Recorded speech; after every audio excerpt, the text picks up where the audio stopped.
Welcome, everybody, back to the GSMC Chip Shot Football Podcast, brought to you by the GSMC Sports Network. I'm your host, Manny Maradiege, and the 2024-2025 NFL season is officially over now that we know that the ultimate champions, the last team remaining, was the Philadelphia Eagles that culminated all yesterday in a dominating 40-22 victory over the Kansas City Chiefs.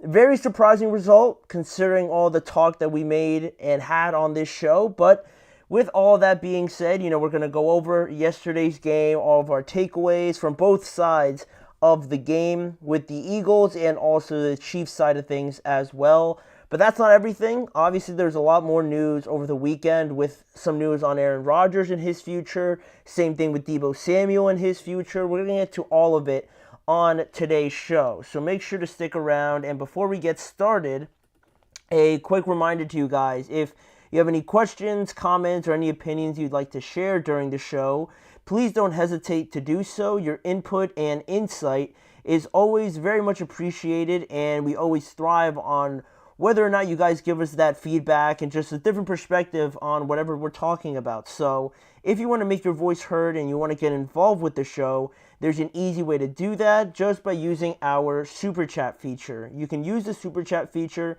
just by clicking the $sign at the bottom of the chat box to send in your Super Chat. In this way, it guarantees that I can see your message, I'll read it out loud, it'll feature on the show, and that way, get your guys' thoughts, feelings on anything that we're talking about throughout the duration of these live shows. So, again, go ahead, let us know what you're thinking, hit the Super Chat button, and let's keep this show as interactive and as conversational as possible. We always thrive on hearing your guys' insights. We always love the feedback. So go ahead and hit the Super Chat button and just let us know what's on your mind when we're doing these live shows. So with that now out of the way, we can get to the elephant in the room and start talking about the Super Bowl last night, right?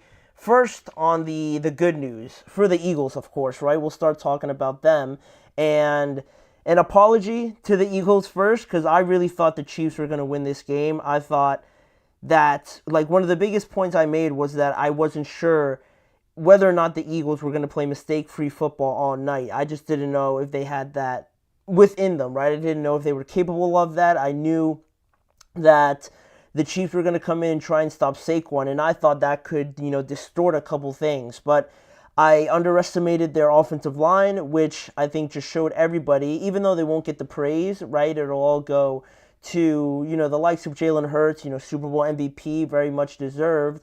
Devontae Smith, big play, A.J. Brown, getting involved, and all those players before they start talking about the offensive line. But I wanted to come on here, and highlight their performance because they're a very weird position where as long as we're not talking about them, they're doing a phenomenal job. And that's exactly how they carried out their business in this game. But it wasn't only just them, but the defensive line also, and just the whole Eagles team dominated the Chiefs 40-22 to win their second Super Bowl last night and to stop history and stop the Chiefs from a historical three-peat. So, more on the score.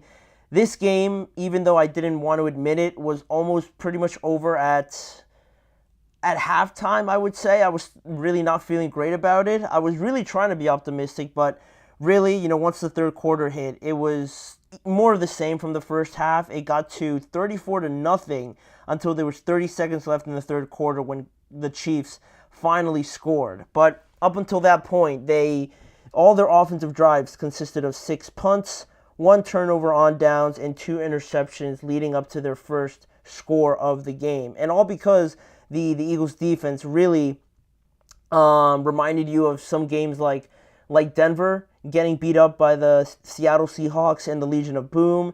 In 2021, the Chiefs are familiar with this, getting beat up by that Tampa Bay defense and having Patrick Mahomes look a lot like he did last night. And yeah, it was unbelievable because I thought the Chiefs would never find themselves in a position like that. But we saw what happened last night, and their shortcomings at offensive line, I guess, came back to bite them in the worst possible moment. Because Joe Thuney, although he's been playing great at left tackle and was doing a very admirable job to switch over. It might not seem like a lot, but it's pretty different just being out there by yourself. He kind of got exposed a little bit last night. I thought Josh Sweat really gave him the business all night long. Caliendo, who came in to replace Joe Thuney at that left guard spot, really wasn't holding up great against guys like Milton Williams, Jordan Davis. That whole left side was really struggling the entire night. It was insane to watch, and it led to the Chiefs being only 3 of 11 on third down. Patrick Mahomes was only sacked 6 times, which was pretty hard to believe because it felt like he was sacked 10 times, considering how much he was running around and getting beat up. And the 3 turnovers were huge, right? That was one thing that I also said that was a big part of the Eagles' game plan, obviously, right? In the game against the Commanders, the Rams, and the Packers, obviously. So I thought that was all great, but playing against the Chiefs and their experience and their pedigree at being in these big games, I didn't think they were going to give them that many opportunities. But the Eagles created their own opportunities, right? They forced them into detrimental spots where, you had Patrick making some questionable decisions, getting flustered, and their defense really dictated the pace of the game for the Chiefs, right? They were getting into this game as the leading team in 10 plus drives all season, this being the Chiefs. So they weren't able to play at that slow, methodical game manager sort of drive, right? The Eagles sped them up, flustered them, rattled them all night long, and you could tell by like halftime a little bit, and in that third quarter, right? Like the body language, the expressions on their faces, they didn't know what hit them. They didn't know what hit them, and they didn't really know what to do about it. So it was very offsetting to see the Chiefs rattled that much. But it's all the more credit to the Eagles for playing a huge game. And it was, I mentioned those 2 turnovers, right? Both of them, the one Patrick one was pretty bad, but the other one, Josh Sweat just picks Thuney up and dumps him into the lap of Patrick, and he creates a turnover. Credit to Zach Bond for getting that interception. Of course it was going to be Zach Bond to get that. The way the season has been going for him and all the plays he's made, right? He's been at the center of everything.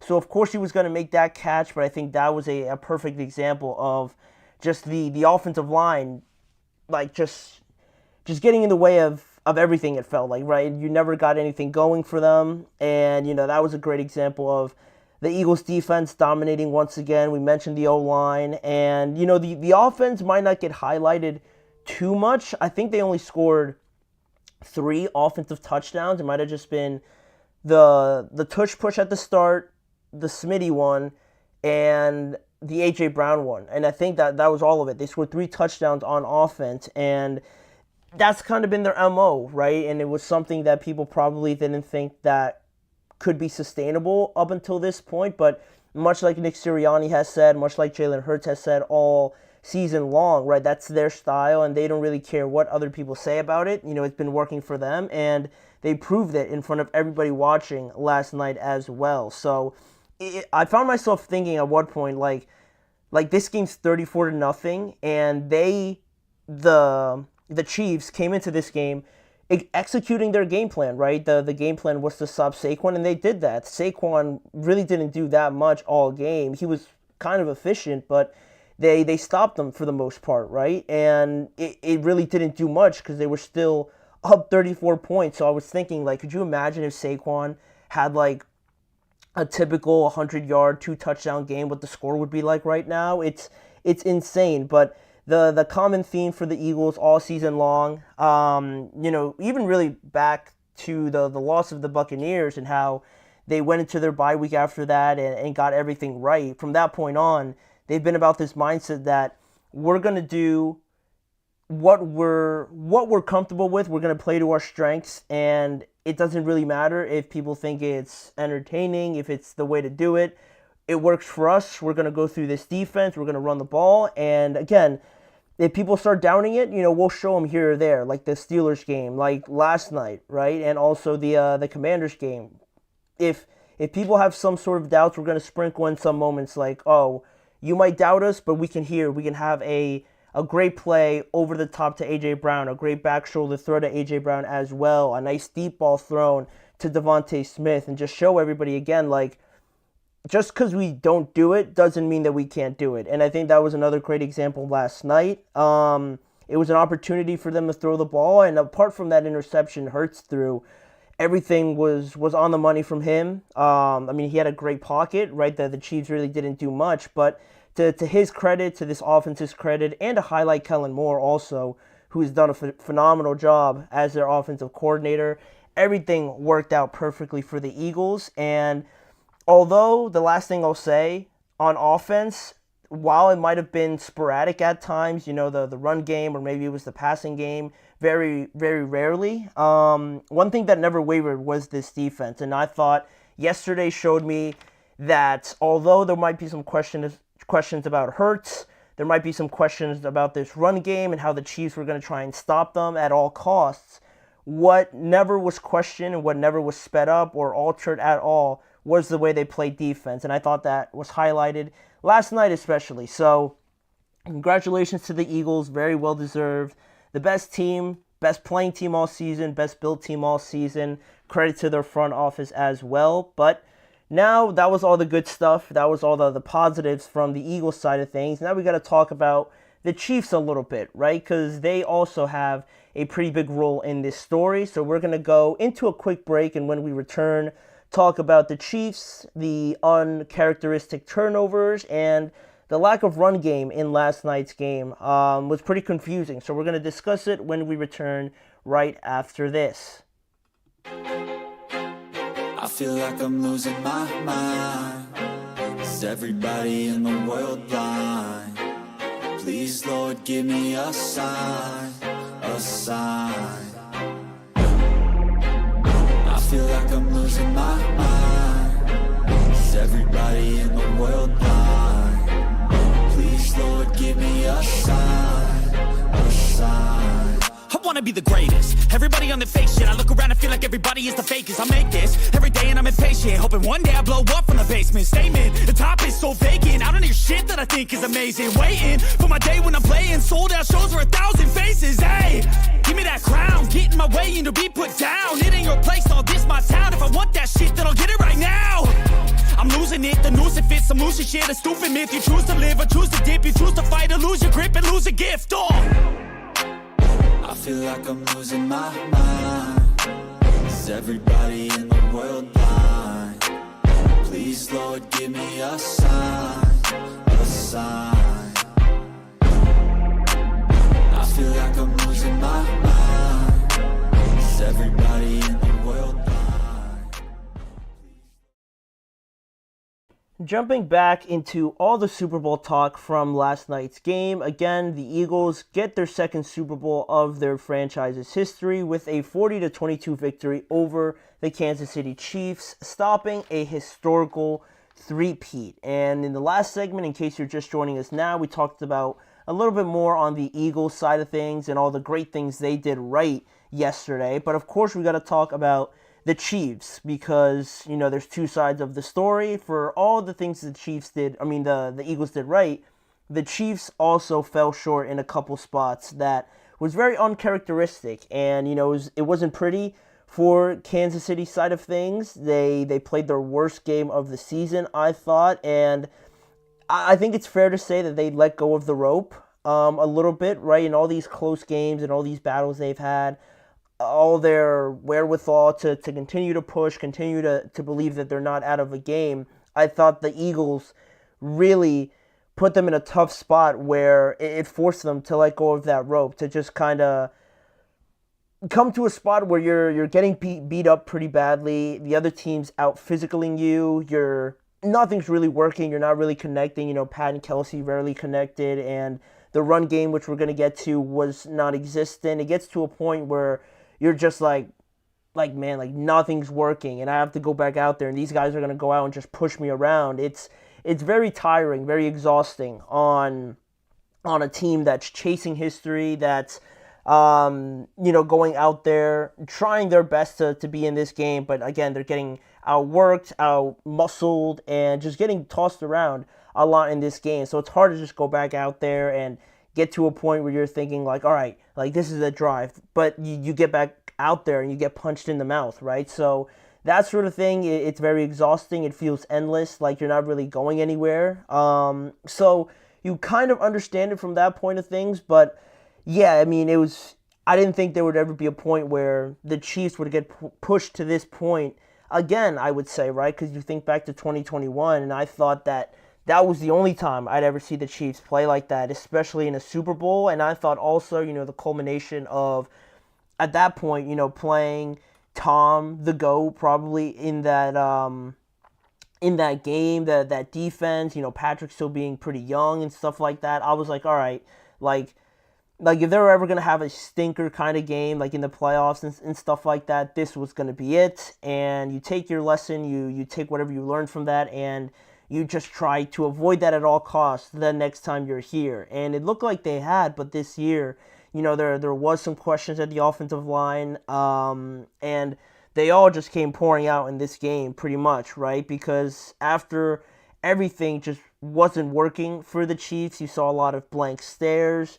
you saw a lot of walking, just bad, not bad body language, like I couldn't understand it. I very fully understood why the body language wasn't great, but again, it was weird to see the Chiefs in that spot, like they almost didn't belong in the Super Bowl, which is an outlandish thing to say, but that's kind of the impression I got a little bit. So it was very weird to see that, and one of the talking points, we mentioned was the turnover battle. And one thing, I didn't believe that the Chiefs would even commit 3 turnovers in this game, but I guess that's definitely more of a credit to the Eagles and how well they played and implemented their game plan, rather than the Chiefs, just not playing a good game. I thought that was more of an effect of what the Eagles did, more so than what the Chiefs didn't do. But in saying that, you look at the first one, that one was a bad play. I understand Patrick trying to make a play and extending the play and trying to keep it alive, because at that point,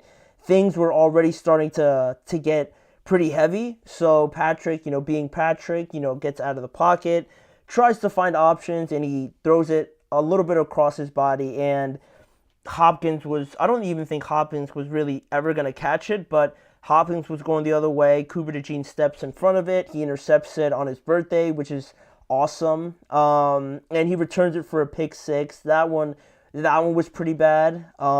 Just very, again, uncharacteristic from Patrick to put it in harm's way like that. And, that you had that play, and then you're thinking, like that was pretty bad. Like, this game is not anyway the way I thought it would be going. But, this is still the Chiefs we're talking about, right? Like, we got to put some respect on their name a little bit. And that still, after seeing that, I'm like, all right, like, they just got to settle down. They're getting the ball back after halftime. They score relatively soon. And then after halftime, we're going to have a game, right? That's what I was thinking. But then, you get that other turnover, and this one wasn't so much on Patrick. It looked like it, because in real motion, you didn't really see Patrick get hit, but after they slowed it down, you could see that Josh Sweat just picks up Joe Thuney and throws him into Patrick, and he gets hit, throws a wobbler down the middle of the field, and Zach Bond makes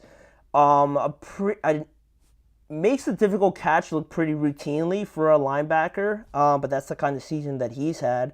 And that one really hurt. That one really hurt because you're already down a lot. You're getting shut out. You're getting kicked in the teeth. And the last thing you want to do is turn it over pretty much on your own goal line. And now the Eagles have all the momentum.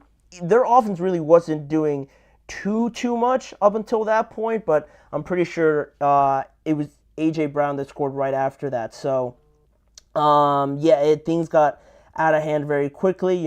Those mistakes that you make, you can make them in the regular season, some could say, but in the Super Bowl, stuff like that gets amplified tenfold. So making one mistake, a pick six, especially in the Super Bowl, is bad enough, but to make another mistake like that, again, not so much on Patrick, but it doesn't even matter. To make another one like that in that spot is something that almost nobody would come back from. So that one was pretty crushing, to be honest. And from that point on, I know the game was out of hand, and I know the Chiefs were trying to get back into the game relatively quickly, but I was surprised to not see more of the run game. And while I was watching the game, one of my buddies pointed out that, Pacheco was in there a lot to start the game. And Pacheco's not any scrub or anything like that, right? He won a Super Bowl with this team, but I thought that Kareem Hunt, was the lead back, at least for this season, right? Like with Pacheco being out, I thought Kareem was at least the guy for this season at least, and then you could look things over later. But I didn't think too much of it, but now looking back on it, I'm like if Kareem Hunt probably would have been in there, maybe you run the ball a little bit more. And I mean, regardless, you could run it with Pacheco, but it was all kind of weird how the Chiefs, came out pretty pass heavy. They ran a couple good RPOs and stuff like that, but for whatever reason, they were reluctant to go towards the run whatsoever. And it was weird, and I can't really explain why they would implement such a strategy. I know that we kind of talked about it a little bit, like the Eagles play a lot of top-down coverage. They'll be rushing 4 and they'll cover with 7, and that's how they do it, right? They make you earn every single yard, and it looked like it was going to be efficient, the RPOs to start the game, but then after a while, the Eagles made some adjustments, and the pass rush really started to get going, and Patrick really couldn't do too much at that point. And there was a lot of 3 and outs. I think they were 0 for 5 on third down to start the game at least, and by that point, it was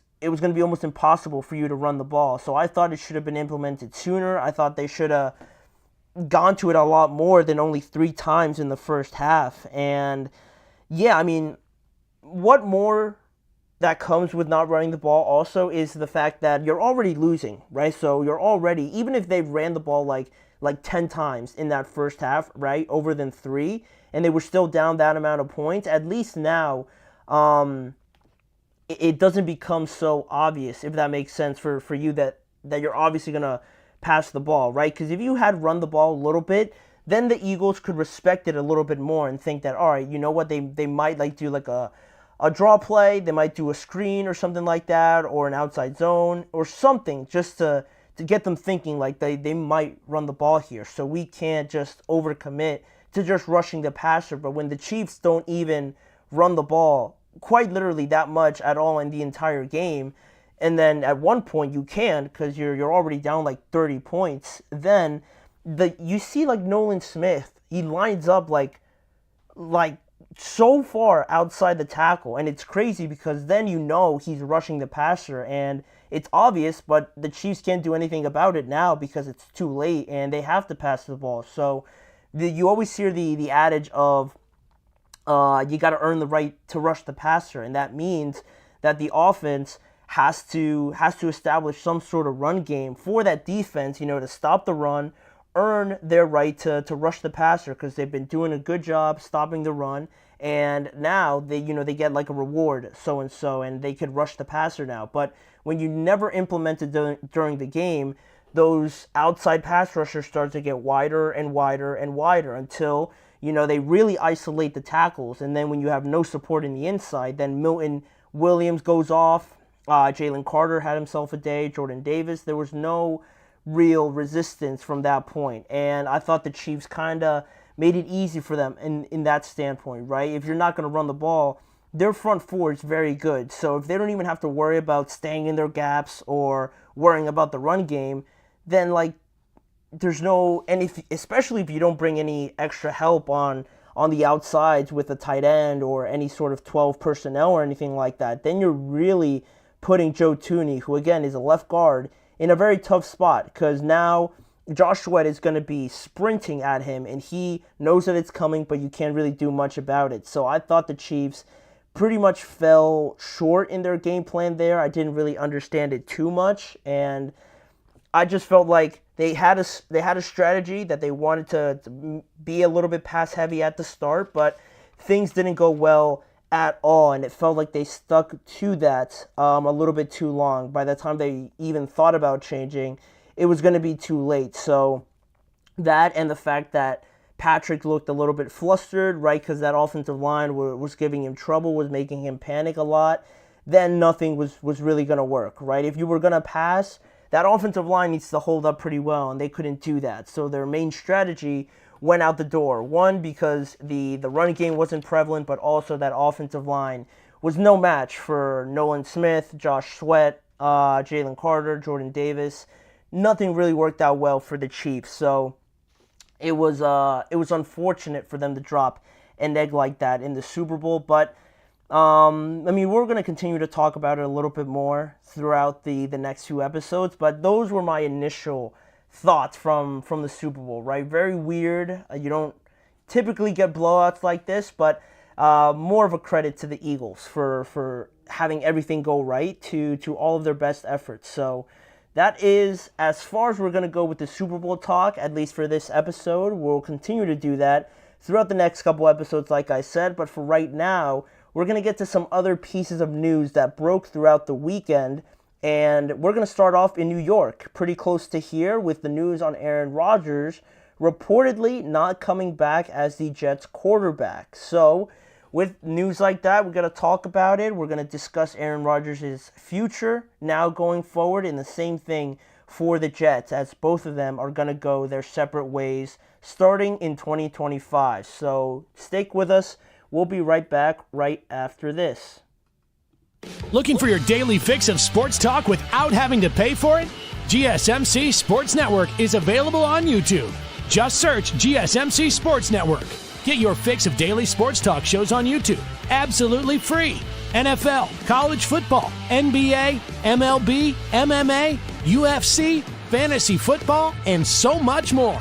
GSMC Sports Network has shows running all day long, with new sports shows starting every 2 hours. Just like on your favorite cable sports channel, except GSMC Sports Network is absolutely free. Just search GSMC Sports Network on YouTube to catch one of your new favorite shows, like the GSMC College Football Podcast, Chip Shot Football Podcast, Hoops and Heels Women's Sports Podcast, GSMC Basketball Podcast, and so many more.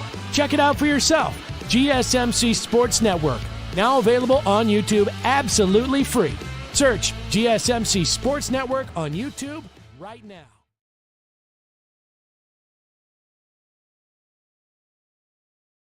We are back now on the GSMC Chip Shot Football Podcast, and apart from all the Super Bowl news, all the Super Bowl takeaways and stuff like that from this past weekend, there were some pretty big developments in New York, specifically with the New York Jets and this Aaron Rodgers era, this very short era with Aaron Rodgers being the quarterback of the New York Jets, looks to be officially coming to an end after reports this past weekend saying that Aaron Rodgers has been told by the New York Jets that they will be moving on without him. So it looks like the Jets have come to a decision. They spoke with Aaron Rodgers, and that they've decided that it'd be better for them to move on with a new quarterback, it seems like. And this is all coming from mainly Fox Sports' Jay Glazer. Over the weekend, he said that Aaron Rodgers flew back to New Jersey last week to meet with the Jets about his future, but they told him that they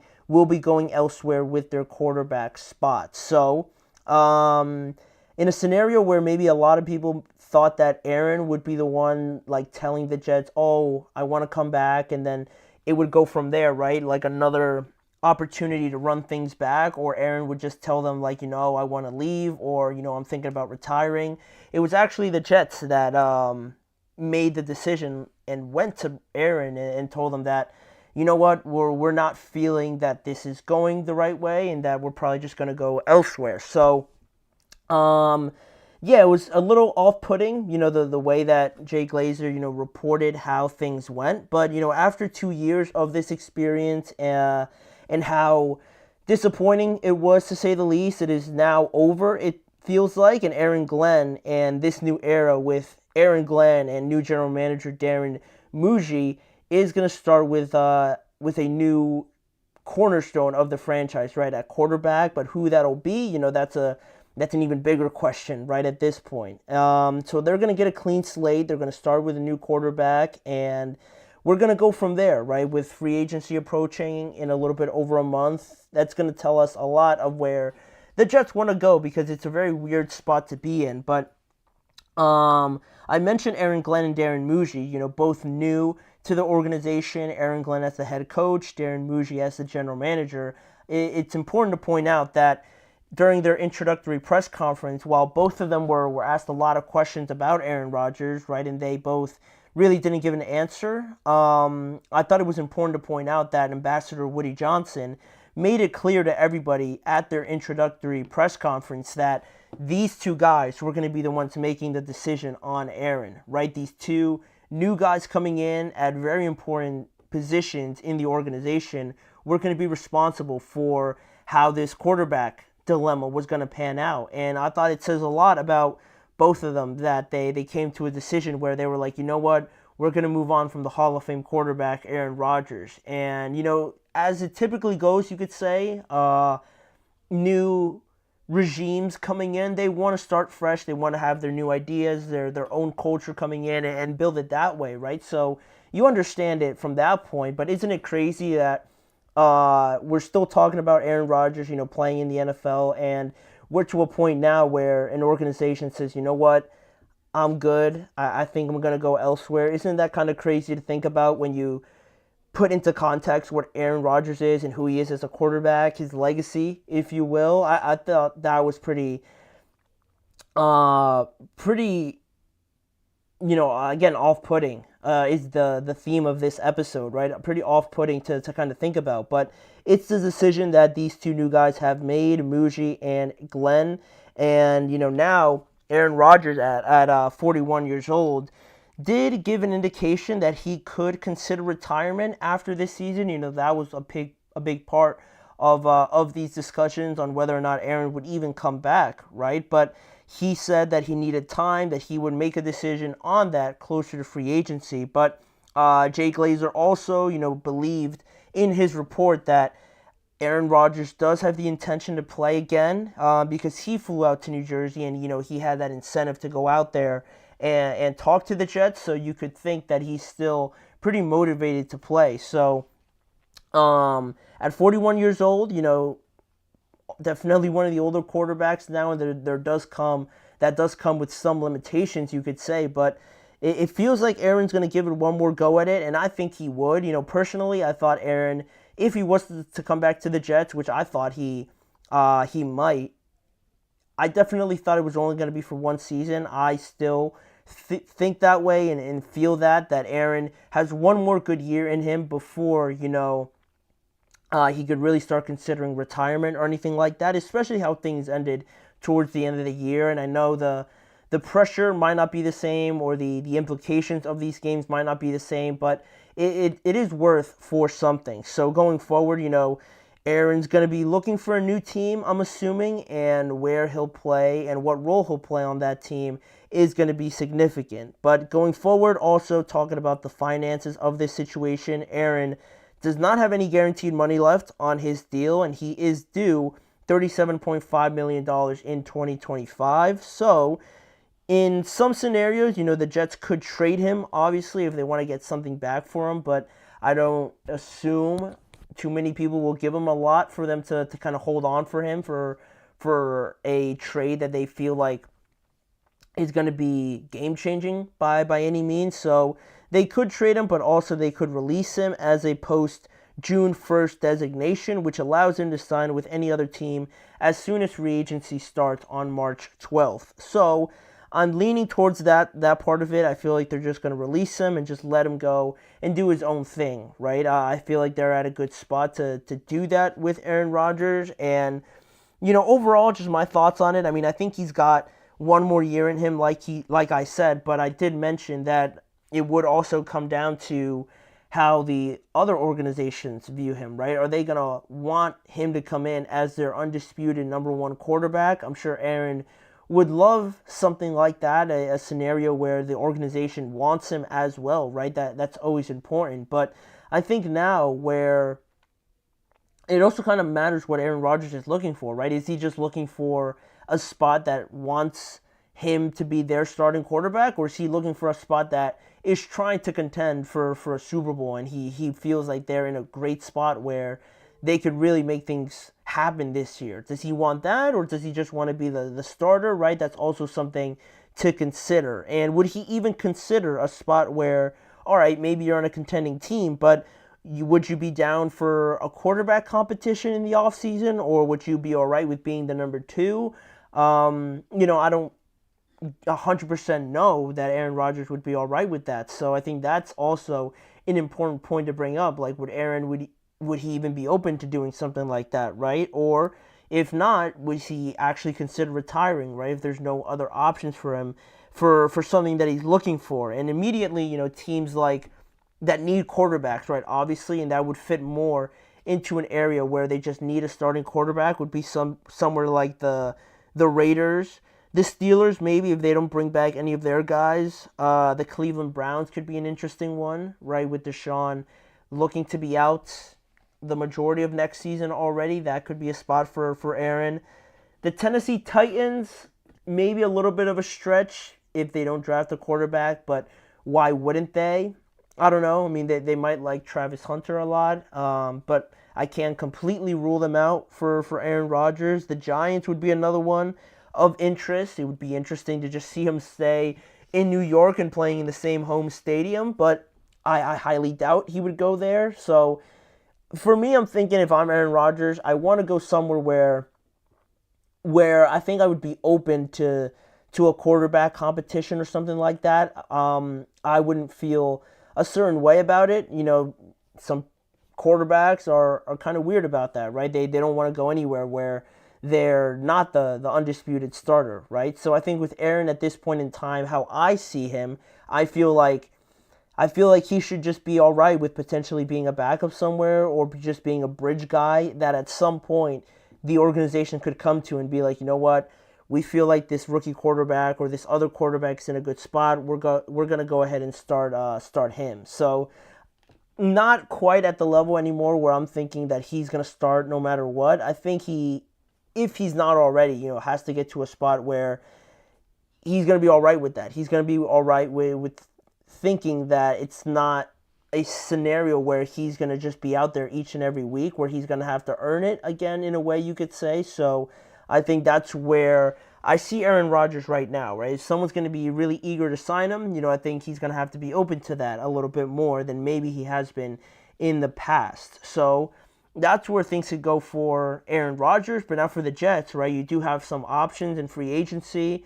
Sam Darnold's out there, but I don't really see that happening. And the other guys don't really, give me too much confidence, quite honestly, in free agency. I mean, I guess if you really want to go after someone like Justin Fields could be exciting, or do you really want to bring in like Russ or something like that? I don't know. I think Justin Fields would be the most interesting one for sure, but free agency isn't really looking too inspiring for me. The draft, not really either, because they pick at number 7, and I don't think they should trade up for a quarterback. And unless they want to bring in someone in the later rounds, like a Will Howard or something like that, or Jackson Dart, maybe potentially in the second round, then all right, maybe. But it's not a window right now for the Jets where you're like, all right, we're going to move on from Aaron Rodgers, and this guy, we want to get this guy right away. I think it's going to be a lot of feeling it out, just seeing what everything's like, how the market turns out, and just trying to find the right fit, right? Because it's not, again, a spot where you're eagerly, I don't think, going after someone. Maybe Sam, but the price range and matching that up with how things ended last night, I would have some hesitations about that. So, that's where things stand. And also, I'm not going to talk about it now, but this could also mean the end of Davante Adams' time in New York, because he went there to play with Aaron, right? That was the whole thing. Aaron wanted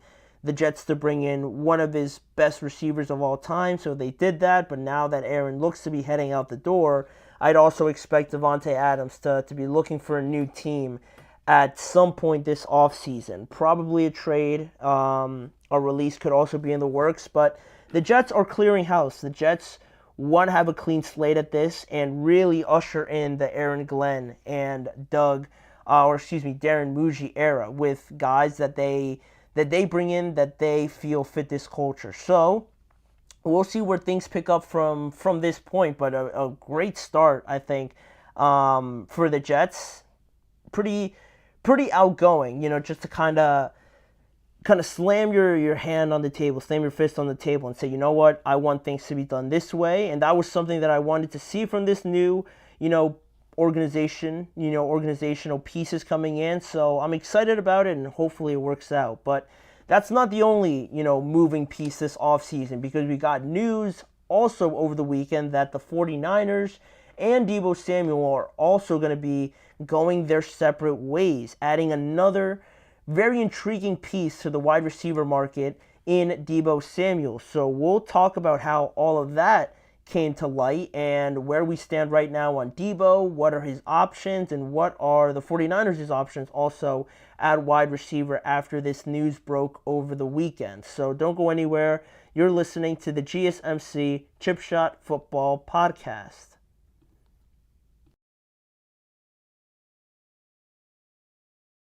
For the best and latest podcasts available anywhere, go to the podcast app on your cell phone and type in GSMC to access free content-rich podcasts on health and wellness, book reviews, sports, entertainment, relationships, social media, movies, technology, finance, and even weird news. Subscribe and download the GSMC Podcast Network's family of shows, available everywhere podcasts are found.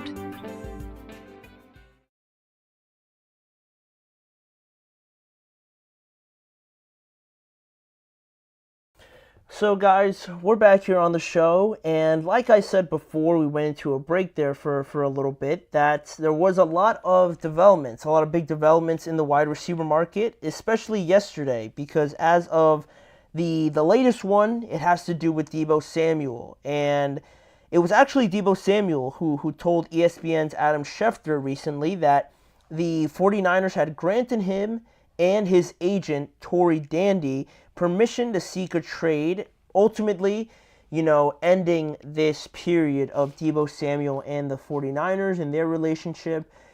Samuel told Adam Schefter that the 49ers had granted his desire to seek a trade elsewhere and look for a new team in 2025. And it was actually, again, like I kind of just said there, that it was Samuel who asked the 49ers to be traded during the team's exit meetings at the end of their season. And Deebo Samuel explained to Adam Schefter, he said, it was a hard conversation to have with Kyle Shanahan, because of the relationship that we have. But I have to do what's best. I'm more than thankful for the Niners giving me the opportunity of a lifetime, but now I think it's best that we find another team. Pretty straightforward from Deebo Samuel. I mean, he let his thoughts be heard. He made it obvious that he wanted a new team, a new opportunity. And I'm not coming on here saying that I knew that he was going to leave or anything like that, but you kind of got the feeling, like a little inkling of Deebo and the 49ers, what's going on there a little bit. Like that he's not really looking like himself this season. There was all that talk during the offseason, especially where during the draft, during the whole Brandon Ayuk saga, there could be some spots where the 49ers could be open to trading Deebo during the offseason, right? To kind of make room for Brandon on that expiring deal. Could be something that the 49ers would be interested in. And there was all those rumors during the offseason. Obviously, nothing happened. And then during the season, even with Brandon Ayuk going down, it really didn't turn into the Deebo show whatsoever. Unlike it typically did, I guess you could say, back in 2021, where you would expect a version of that to come back, but it never developed into any of that. He actually had one of his worst seasons, I guess you would say, because for his standards, right, in 2021, he was, he played the most games of his career at 16 in 2021, and he led the NFL with 18 yards per reception during that year. He made the Pro Bowl, and that was the pinnacle of Deebo, right? And the additions that he can have on the running game was also special. But he finished this year with 51 receptions for 670 yards. He dealt with injuries, and he only had 3 touchdowns this year. So it wasn't a year where it was filled with a lot of rejoice or anything like that. And with that, and some of the comments he also made too, I don't have them in front of me, but there were some pretty cryptic comments that he made at some point this season too. So, for a guy that might be settled in and that might be, loving life there, Debo wasn't really giving that impression also. Again, I'm not saying that I thought he was going to leave whatsoever, but there was a little bit of something there, right? It felt like it was weird, right? Like the relationship was different this time around. But, it's developed into something like this. Now, you got a wide receiver market of Debo out there, Cooper Kupp's also out there, Devontae Adams, like I just talked about, could be likely moving on as well from the Jets. So you got 3 veteran options out there for a team that's ready to win right now, right in the next year or two. Go add one of those guys, right? Because all of them have like a year or 2 left on their contracts. So that could be an interesting investment for a team that's right there, like maybe the Packers, like the Rams could be somebody that could be interested in like a Adams or Cooper Kupp. Wouldn't it be funny if they just switched spots, Cooper Kupp and Deebo Samuel? Wouldn't that be something? But I highly doubt that'll ever happen. But that would be so wild. But I mean, you have a great wide receiver market now, very intriguing options on top of T Higgins obviously out there, and guys like Amari Cooper, also a free agent this year. It's going to be interesting to see where this market goes, especially when you're talking about the contracts and how that affects everything, right? That always seems to be the case. But this year for 2025 is going to be an important year for Debo because he'll be playing on the final year of that 3-year, $71.55 million extension that he signed with the 49ers, and he's going to be making $17.55 this upcoming year as well. So it's not a situation unlike last offseason where teams were approaching the 49ers on gauging their interest of maybe letting go of one of their most prominent wide receivers to that point, right? It's nothing like that now because now the leverage is in favor of all the other teams, right? Like the 49ers are probably in a spot now where they need to trade him because he's already asked for it and they've given him permission to do so. So it's not like people are going to be running up to them and trying to get their hands on Debo, knowing that the 49ers are just going to trade him anyway, right? They've come to that conclusion that they're going to move on from him, right? Because he wants to leave. So maybe the trade price now is definitely not going to be what it would have been last offseason, right? Especially after a down year. So, it's going to be a big year for Debo because of that fact of, having a down year. And once he gets on his new team, you're going to want a contract extension, right? Ideally. So you're going to need to go out there and prove yourself and have one of your better years to get that extension with whatever team he ends up on. So, yeah, it's going to be a big year for Debo from that extent and kind of redeeming himself from this year, trying to stay as healthy as possible and reminding everybody that on his healthiest top day as a offensive weapon, he can line up in the backfield. He's built like a running back. He can go out there and get you 7 receptions and like 80 yards a clip on like an average good productive day, right? You got to go out there and prove that once again. So a lot of pressure on Debo, right, to do that and earn himself another contract. And yeah, going forward now, his options, you look at teams like who did I mention? The Rams as a very unlikely spot for this to kind of go down. But there's a ton of spots, right, where they could fit a guy like Debo. Like you look at the Commanders, right, talking about a team that has the window open, right? The Commanders were a game away from being in the Super Bowl. So I've talked all season about their need of a number 2 wide receiver. And if Debo can rekindle that fire, I think that would be a great addition to the Commanders or somewhere like the Los Angeles Chargers that maybe might not give him a lot of volume, but maybe that's not where Debo is at this point in his career, right? For him to handle that sort of workload, maybe he's not there anymore. And I think the Chargers,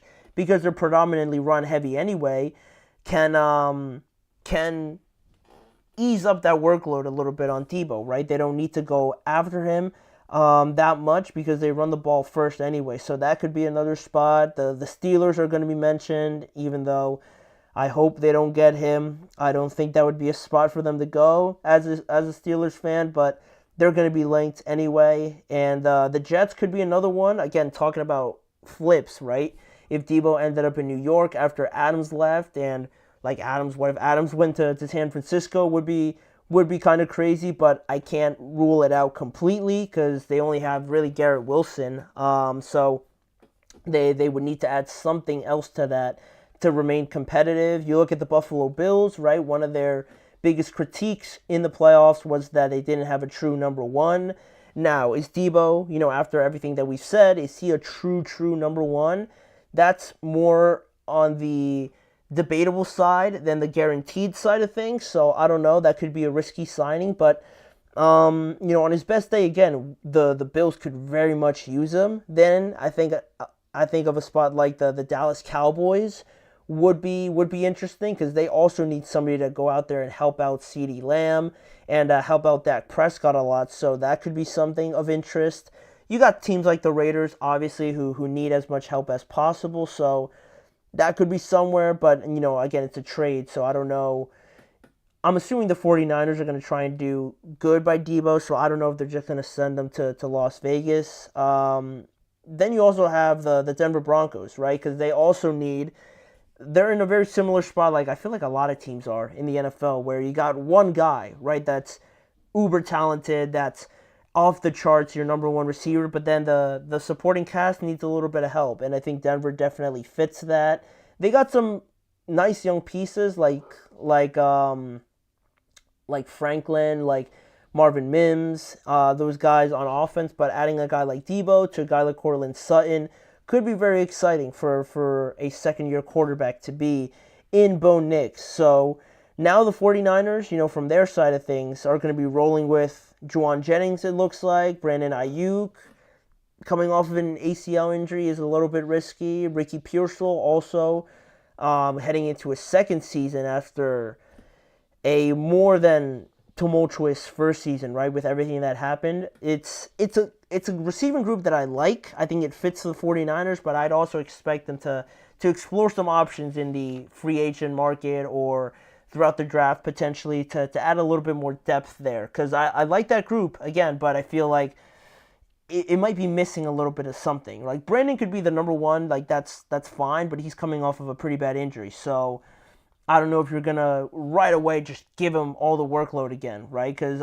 I'd be a little bit weary of that knee injury. So that's where things stand right now. A lot of developing news, a lot of fresh news coming from Super Bowl weekend, as I guess things typically do.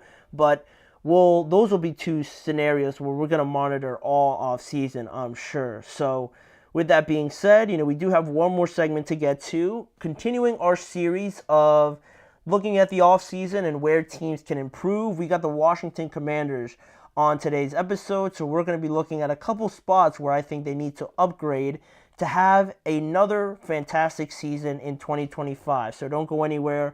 We'll be right back after this.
Thank you guys for joining me back here for the last segment of today's show. Just continuing our running theme, our running segment of looking at teams, each team in the NFL we're going to go throughout this offseason and start looking at spots where I think they need to upgrade heading into 2025.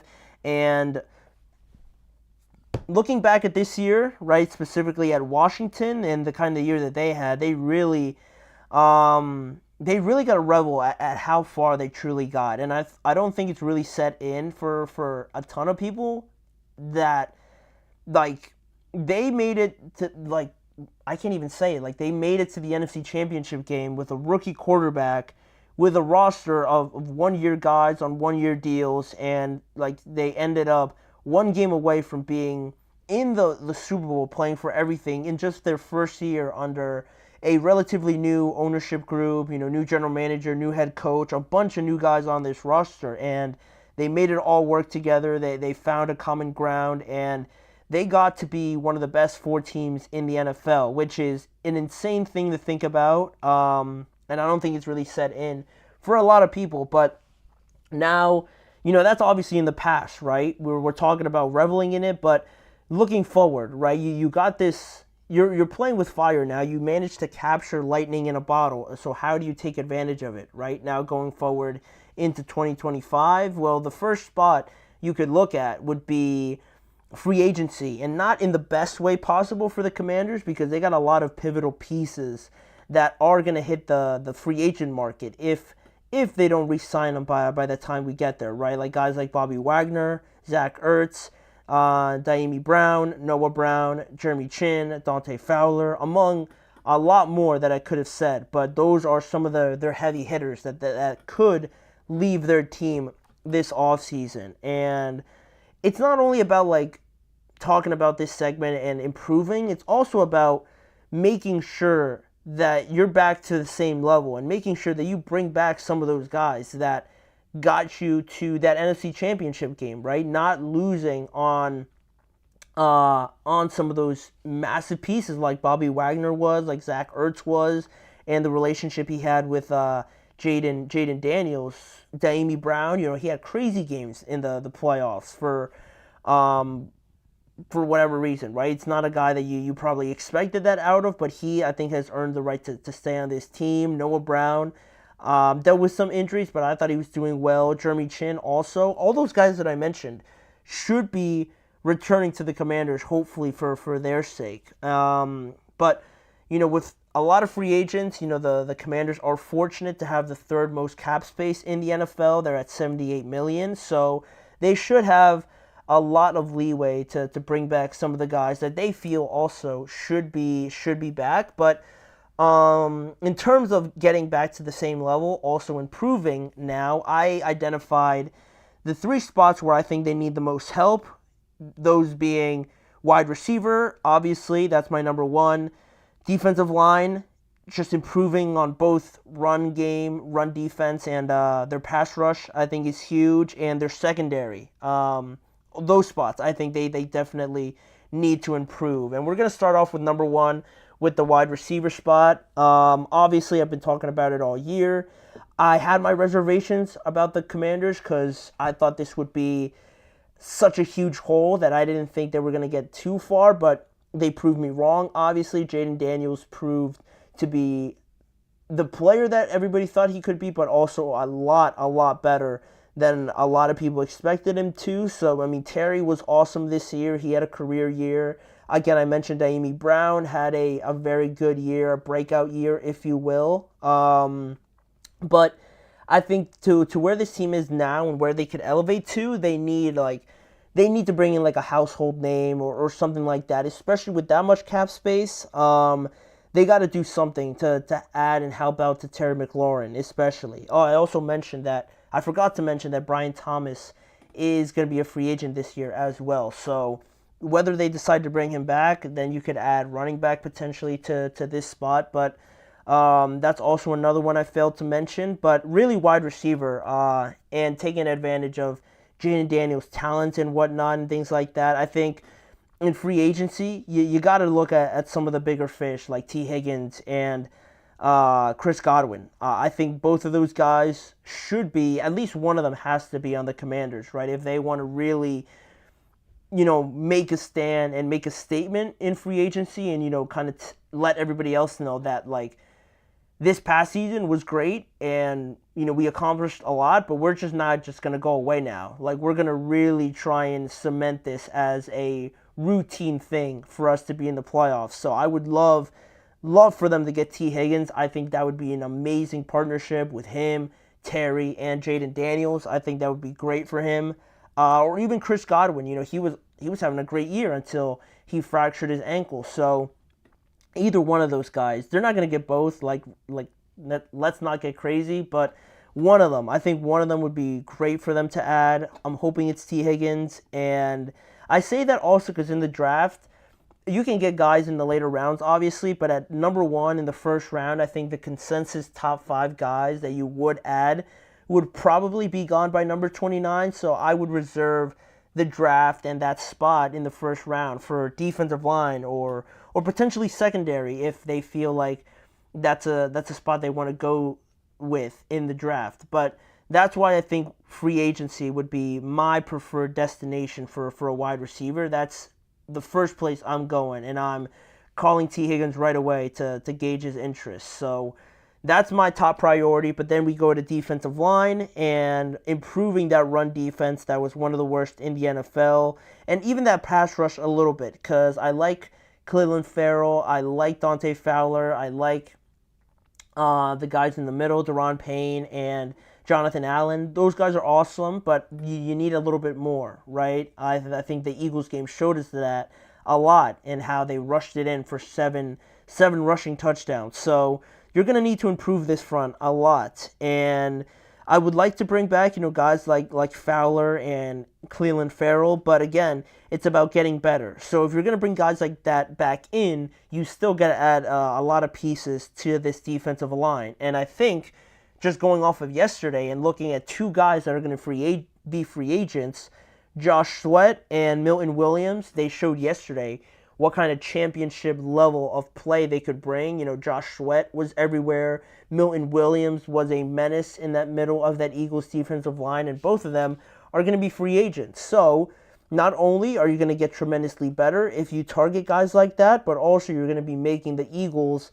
weaker. So that would be something that would be phenomenal for the Commanders if they went out and signed a guy like Milton Williams or Josh Sweat. It feels like Dan Quinn loves picking off of NFC East rivals, right? He took a lot of Cowboys players with him, so this time, go over to Philadelphia and start shopping there. I think that would be something that would be a great fit, or he could go back to Dallas and take Osa Odigizua from the Cowboys. That would be a phenomenal signing as well. There's talks about Myles Garrett. I mean, if you want to talk about making a statement, going out and trading for a guy like Myles, I mean, that would cost you, obviously, your draft pick, a lot of draft picks, but I think Myles, you add him to this defense and they add guys to this defensive line around him already, like, this defense would be revolutionized. With a guy like that, a generational talent like that, it wouldn't be fair. It wouldn't be fair to add someone like that to this defense, and immediately it would shoot them up to like top 3 team in the NFC. If they got better, in some of these other spots and they added Myles, like their Super Bowl window would start as soon as he was traded there. I think that would be awesome for him to go there, but a trade like that, you'd have to wait a while. So that would be something. But also you got the draft, and at number 29, if they don't trade it away, you're looking at guys like Derek Harmon,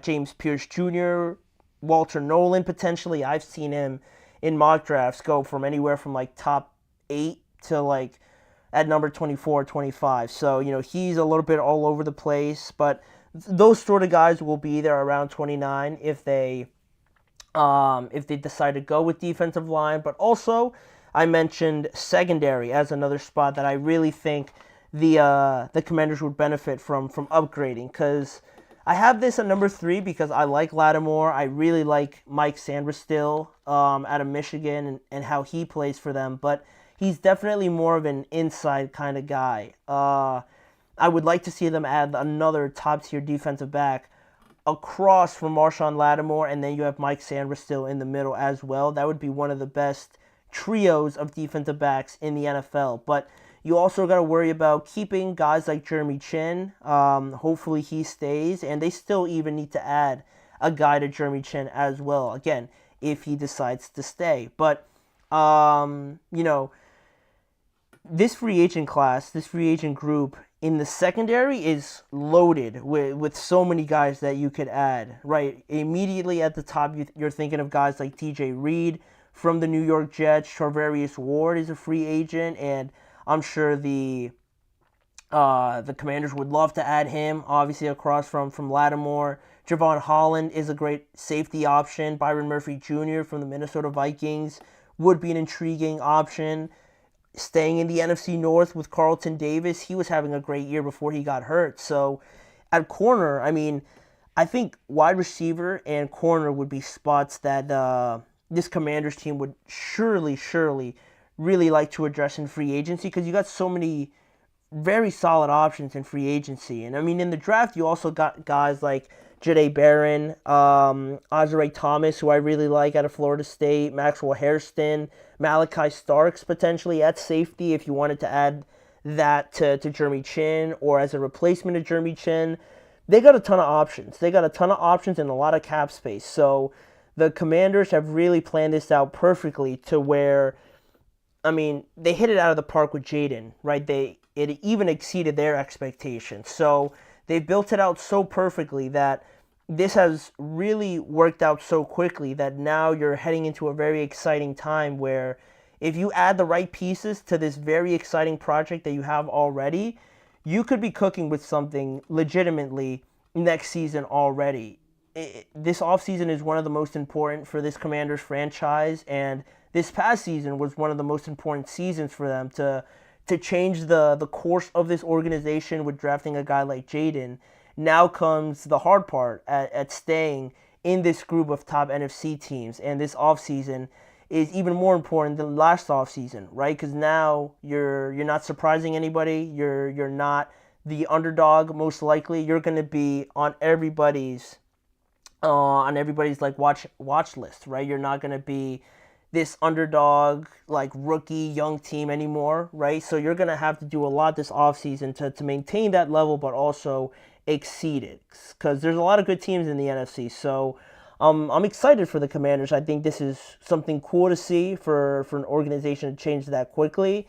So I'm hoping they make all the right moves in free agency. So with that being said, they got a lot of stuff to get to, but for us on this show, that is everything we're going to get to cover on today's episode. I want to thank you guys for joining me on this episode of the Chip Shot Football Podcast, brought to you by the GSMC Sports Network. And on that note, if you want to see more of this show, go check out the GSMC Sports Network and the GSMC Podcast Network on YouTube to see more content around the NFL, more coverage of free agency that's coming up. We're going to talk a little bit more about the draft, more on the Super Bowl, obviously, and the fallout of everything.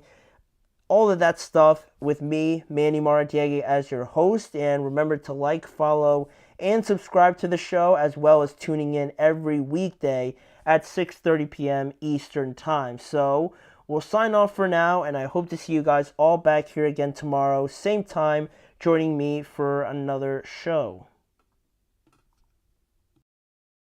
Mm-hmm. Mm-hmm. Mm-hmm. Let's go. I wake up to a little bit of drool on my pillow, feel like it's gonna be a bad day. Yeah, I'm tired of